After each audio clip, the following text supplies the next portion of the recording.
Assalamualaikum warahmatullahi wabarakatuh.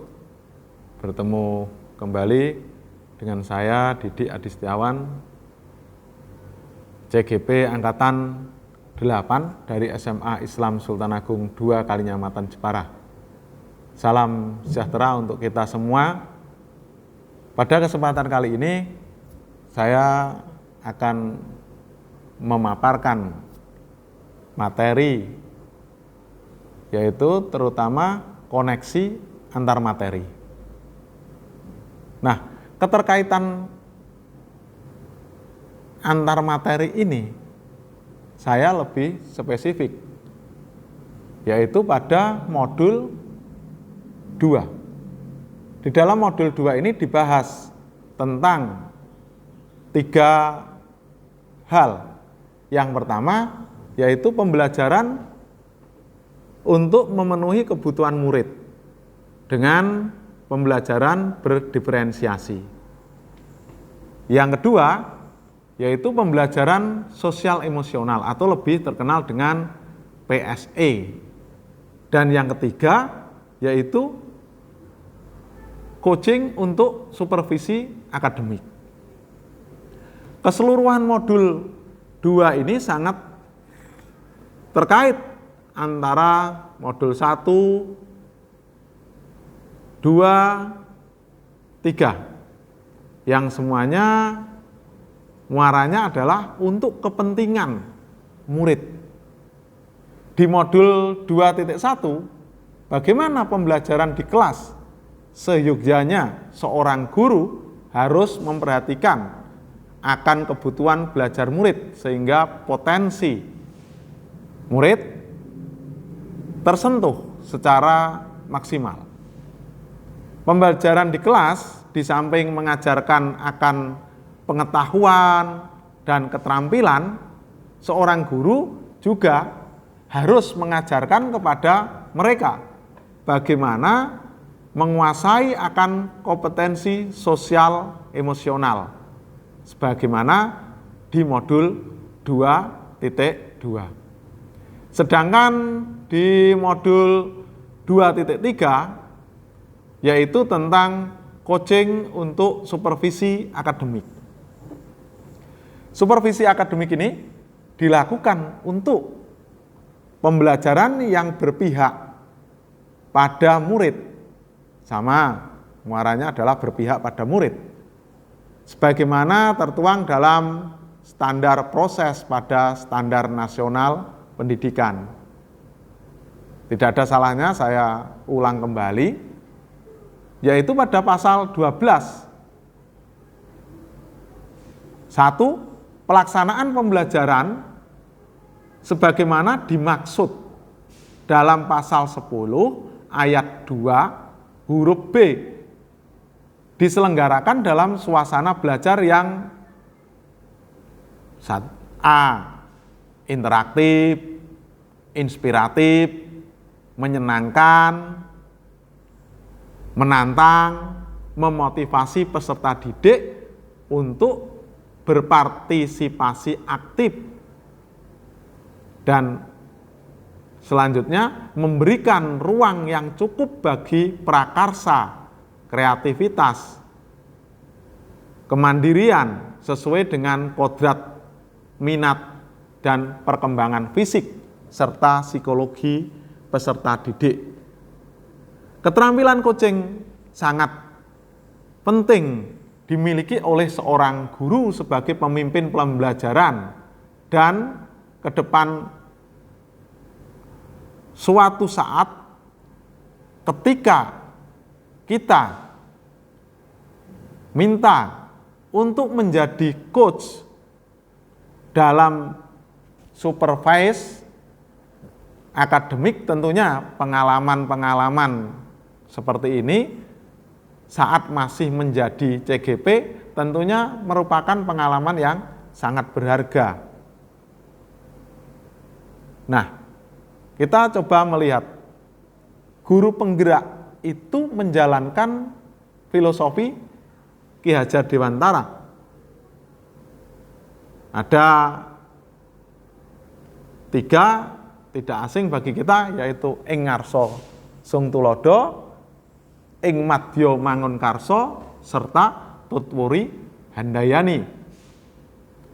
Guru penggerak pun mengadopsi kerangka berpikir inquiry apresiatif dalam memimpin perubahan, sehingga kita lugas dalam mengemas pertanyaan-pertanyaan pemantik,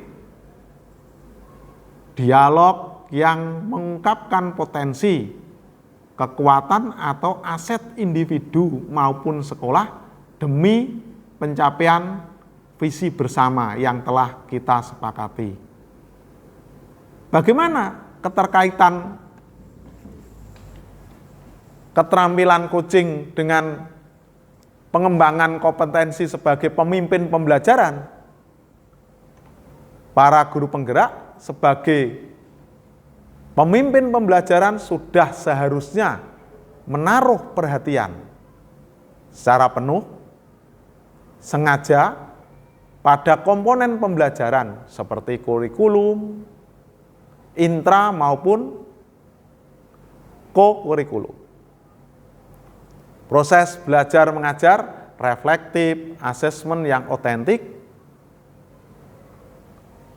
tentunya sangat dibutuhkan dalam kegiatan ini.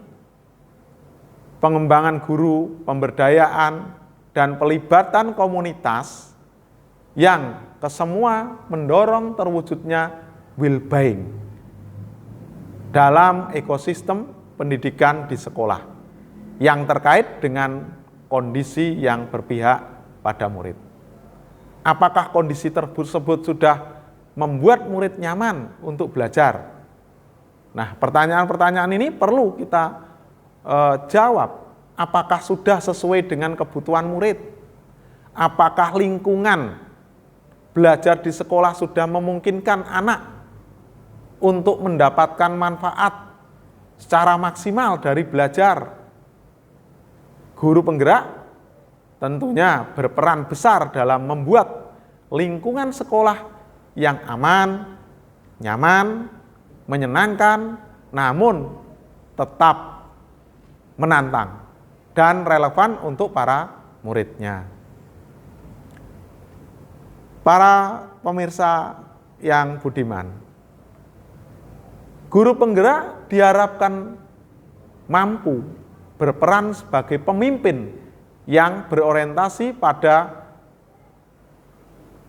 sebesar-besarnya kepentingan tumbuh kembang, mekarnya murid. Dalam mewujudkan itu semua diperlukan keterampilan coaching atau coaching untuk supervisi akademik.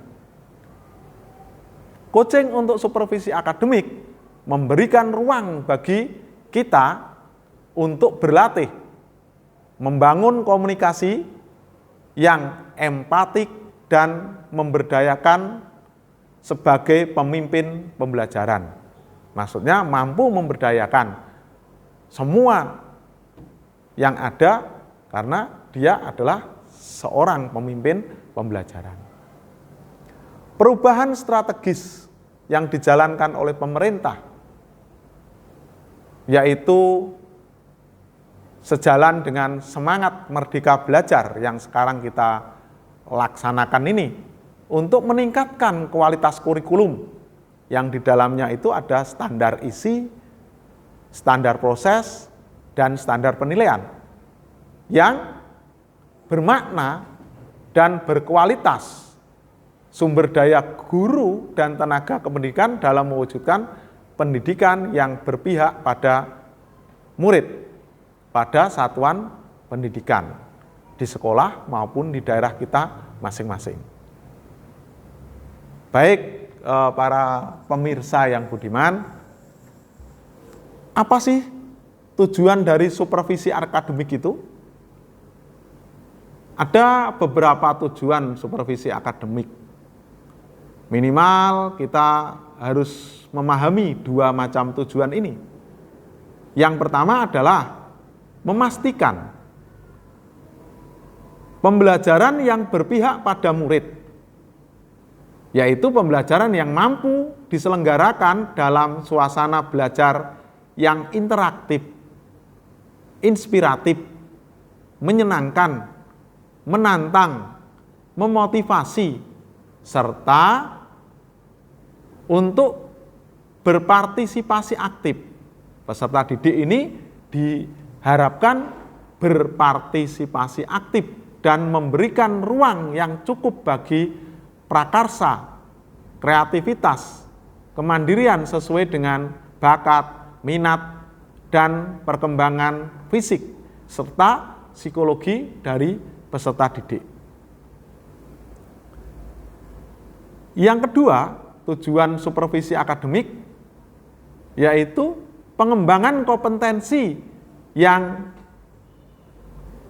dimiliki dari setiap pendidik di sekolah yang meliputi kompetensi pedagogi, kompetensi kepribadian, kompetensi sosial, dan kompetensi profesional. Dua hal ini adalah tujuan daripada supervisi akademik.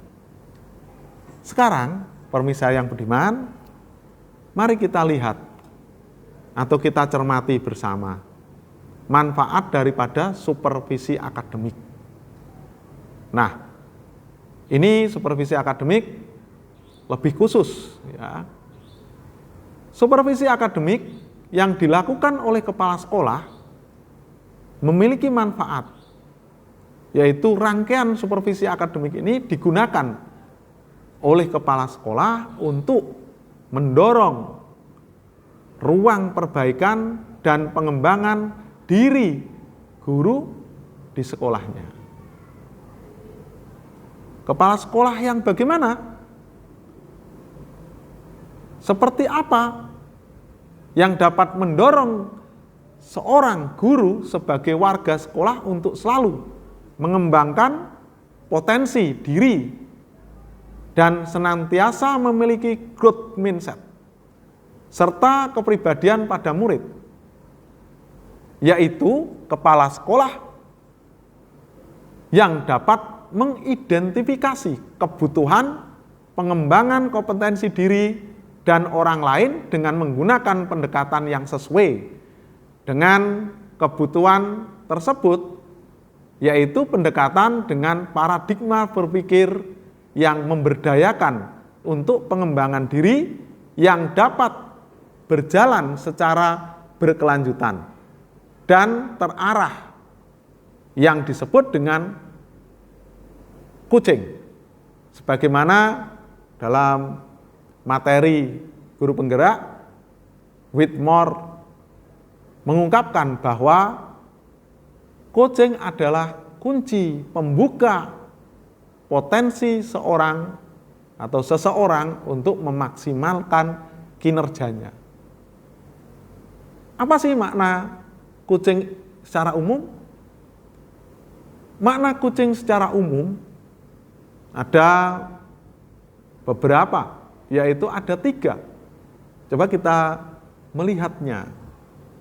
Saya akan menjelaskan secara perlahan apa 3 manfaat coaching secara umum. Yang pertama, sebuah proses kolaborasi yang berfokus pada solusi, berorientasi pada hasil, dan sistematis, di mana coach memfasilitasi peningkatan atas performa kerja, pengalaman hidup, pembelajaran diri, dan pertumbuhan pribadi dari sang coach-nya. Ini diambil dari modul materi guru penggerak yang ditulis oleh Grant 1999. Yang kedua sekarang, makna coaching secara umum. Yang kedua adalah coaching sebagai kunci pembuka potensi seseorang untuk memaksimalkan kinerjanya. Sama, yaitu memaksimalkan kinerja. Kinerja siapa? Kinerja daripada coach. Coaching lebih kepada membantu seseorang untuk belajar daripada mengajarinya. Whitmore 2003. Yang ketiga sekarang, apakah ada kesamaan? Yang ketiga adalah bentuk kemitraan bersama klien atau coachee untuk memaksimalkan potensi. Nah, ini sama sebenarnya ya. Pribadi dan profesional yang dimiliki sang coachee melalui proses yang menstimulasi dan mengeksplorasi pemikiran dan proses kreatif. Nah, ini ICF ini yang mempelopori munculnya coach dan coaching maupun coachee. Ada perlu dipahami bersama, seorang coach itu harus menurut ICF ada 8 sebenarnya yang harus dikuasai, tapi dalam dunia pendidikan hanya 3 kompetensi yang harus dikuasai seorang atau hal-hal yang perlu diperhatikan seorang coach. Yang pertama adalah kehadiran penuh. Dalam proses coaching itu, dalam proses coaching ada hal yang perlu diperhatikan, yaitu kehadiran penuh yang pertama. Yang kedua, yaitu mendengarkan aktif. Dan yang ketiga, mengajukan pertanyaan yang berbobot. Nah, ini menarik sekali. Kemarin kita sudah mempraktekkan hal tersebut bersama teman-teman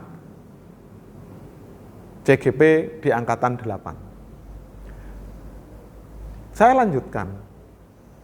Coaching dalam konteks pendidikan yang merujuk pada ICF tadi, dalam konteks pendidikan, tujuan pendidikan itu menuntun tumbuh atau hidup kekuatan kodrat anak sehingga dapat memperbaiki lakunya. Oleh sebab itu, keterampilan coaching perlu dimiliki para pendidik untuk menuntun segala kekuatan kodrat, potensi agar mencapai keselamatan dan kebahagiaan sebagaimana manusia maupun anggota masyarakat. Proses coaching sebagai komunikasi pembelajaran antara guru dan murid. Murid diberikan ruang kebebasan untuk menemukan kekuatan dirinya. Dan peran pendidik sebagai pamong dalam memberi tuntunan dan memberdayakan potensi yang ada agar murid tidak kehilangan arah dan menemukan kekuatan dirinya tanpa membahayakan dirinya. Nah, ini kalau coachnya seorang guru, coachingnya adalah seorang murid. Kalau dalam supervisi akademik, coachnya adalah kepala sekolah, coachingnya adalah guru. Sedangkan prosesnya itu namanya coaching itu sendiri. Baik, semoga ada sebuah pemahaman pada kegiatan kali ini. Saya lanjutkan. Dalam guru penggerak atau pendidikan nasional merujuk pada sistem AMONG yang diutarakan oleh Ki Hajar Dewantara yang pada di atas tadi kita sudah bahas sedikit, yaitu ing ngarsa sung tulodo, ing madya mangun karsa, tutpuri handayani. Ini menjadi semangat yang menguatkan keterampilan komunikasi guru dan murid dengan menggunakan pendekatan coaching. Nah, kita lanjutkan. Dalam relasi guru dengan guru, seorang coach juga dapat membantu seseorang coachee untuk menemukan kekuatan dirinya dalam pembelajaran. Pendekatan komunikasi dengan proses coaching merupakan sebuah dialog antara seorang coach dan coachee yang menjadi atau yang terjadi secara emansipatif dalam sebuah ruang perjumpaan yang penuh kasih dan persaudaraan. Nah, ini perlu kita pahami, ada 4 cara berpikir yang dapat melatih seorang coach atau pamong dalam menciptakan semangat tuturi hendayani dalam setiap perjumpaan, pada setiap proses komunikasi dan pembelajaran yang berparadigma among. Di antaranya 1, coach atau coachee adalah mitra belajar. Tidak ada yang tinggi, tidak ada yang rendah, semua sama. Hanya membersamai saja. Mitra belajar memberikan perspektif keselarasan dalam berinteraksi dan berdialog antara coach dan coachee. Relasi yang apresiatif sebagai mitra belajar melatih cara berpikir bahwa dalam proses coaching keduanya memiliki kesepahaman yang sama tentang belajar. Ketika mendengar coachee, seorang coach belajar mengenali kekuatan dirinya yang mengenali coachee-nya secara mendalam. Demikian pula sebaliknya, tuntunan yang diberikan seorang coach memberikan ruang bagi coachee untuk menemukan kekuatan dirinya. Yang kedua adalah emansipatif. Proses coaching membuka ruang emansipatif bagi coach dan coachee untuk merefleksikan kebebasan mereka melalui kesepakatan dan pengakuan bersama terhadap norma-norma rasa percaya, selaras, apresiatif yang mengikat mereka. Ruang emansipasi memberi ruang bagi coachee untuk menemukan kekuatan potensi dirinya. Komunikasi yang emansipatif menciptakan keselarasan cara berpikir antara coach dan coachee. Jadi keduanya ini beremansipasi, saling mengisi. Nah, yang ketiga, kasih dan persaudaraan. Proses coaching sebagai sebuah latihan menguatkan semangat tuturi hendayani, yaitu mengikuti, mendampingi, mendorong kekuatan diri secara holistik atau menyeluruh berdasarkan cinta, kasih, dan persaudaraan tanpa pamrih, tanpa keinginan menguasai dan memaksa. Coach dan coachee adalah seorang manusia yang memiliki kebebasan mendapatkan cinta kasih dalam setiap interaksi dan dialog yang terjadi. Yang keempat, ruang perjumpaan pribadi.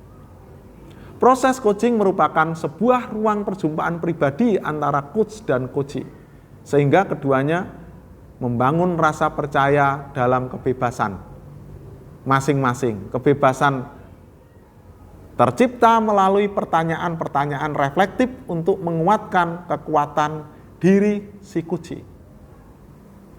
Proses coachee dalam ruang kemerdekaan belajar yaitu, nah ini penting sekali, mungkin di akhir ini saya kuatkan, yaitu proses coaching dalam ruang kemerdekaan belajar yaitu sebuah proses untuk mengaktifasi kerja otak coach dan coachee. Di dalamnya ada sebuah pertanyaan reflektif dalam dapat membuat coachee melakukan metakognisi.